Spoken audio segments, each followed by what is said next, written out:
Good morning बच्चों, शांति कुंज online classes में आपका स्वागत है। तो बच्चों, हमारी रिवीजन क्लासेस चल रही हैं। आज हम रिवीजन करेंगे पदार्थ एवं उनके गुण और हमारा चैप्टर होगा 10th और हमारा पेज नंबर है 49।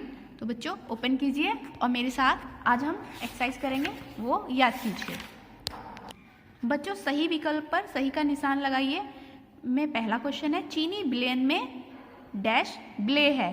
तो चीनी विलयन में जल विलेय है। ज्वलनशील पदार्थ नहीं है, कौन सा नहीं है? दूध। जल के अणुओं का आयतन निश्चित होता है। रिक्त स्थानों की पूर्ति, पदार्थ जिन छोटे कणों से मिलकर बना है उन्हें अणु कहते हैं। द्रव पदार्थ के अणुओं के बीच अंतराणु बल ठोस पदार्थों के अणुओं की अपेक्षा कम पाया जाता है। जल रंगहीन, गंधहीन तथा स्वादहीन होता है। फोर्थ देखिए, गैसों का आयतन तथा आकार अनिश्चित होता है। फिफ्थ देखिए, मोम का पिघलना रासायनिक परिवर्तन होता है। अब है सही गलत के निशान लगाइए। पदार्थ छोटे छोटे कणों से मिलकर बना है जिन्हें अणु कहते हैं, बिल्कुल सही। अगला देखिए, ठोस पदार्थों के अणु द्रव पदार्थों के अणुओं से दूर होते हैं, बिल्कुल सही। ठोस के अणुओं के बीच बहुत अधिक रिक्त स्थान होता है, गलत, उनमें बहुत कम होता है। अगरबत्ती का धुआं ठोस पदार्थ है, गलत। दही का जमना रासायनिक परिवर्तन है, सही। अब प्रश्नोत्तर पे देखते हैं, अणु से आप क्या समझते हैं?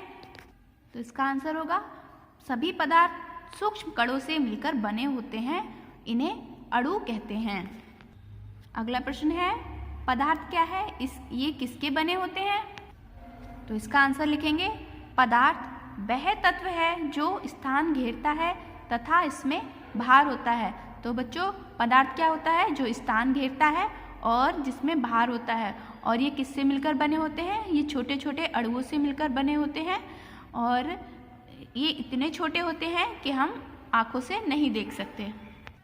अगला प्रश्न देखिए, पदार्थ किन किन अवस्थाओं में पाए जाते हैं, उदाहरण सहित बताइए। तो पदार्थ की 3 अवस्थाएं होती हैं, ठोस, द्रव, गैस। ठोस पदार्थ कौन से होते हैं? वो पदार्थ जिनके बीच में अंतराणु बल बहुत कम होता है, वो हमारे ठोस पदार्थ होते हैं।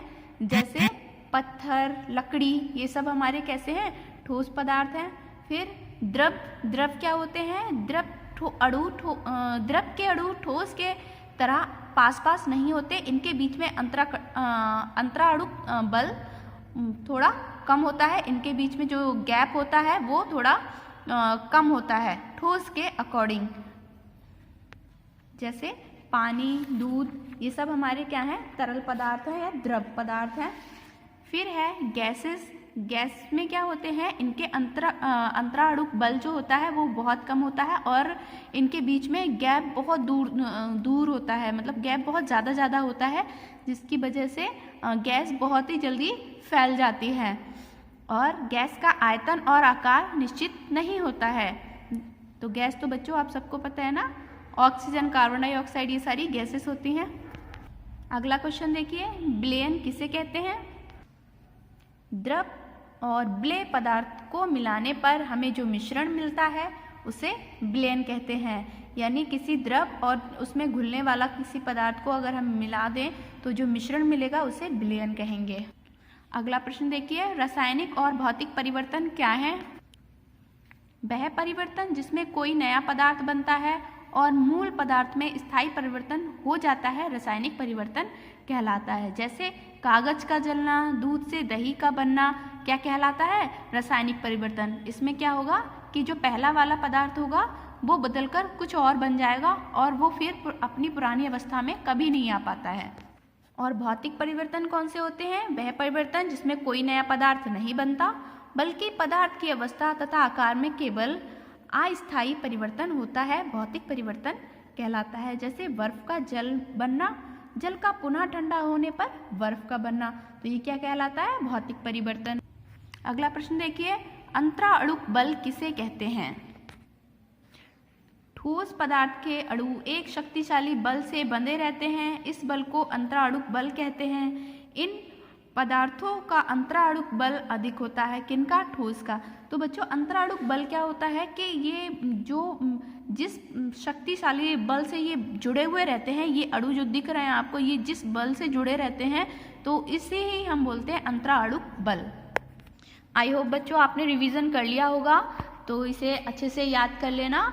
नेक्स्ट क्लास में फिर मिलते हैं, तब तक के लिए बाय बाय।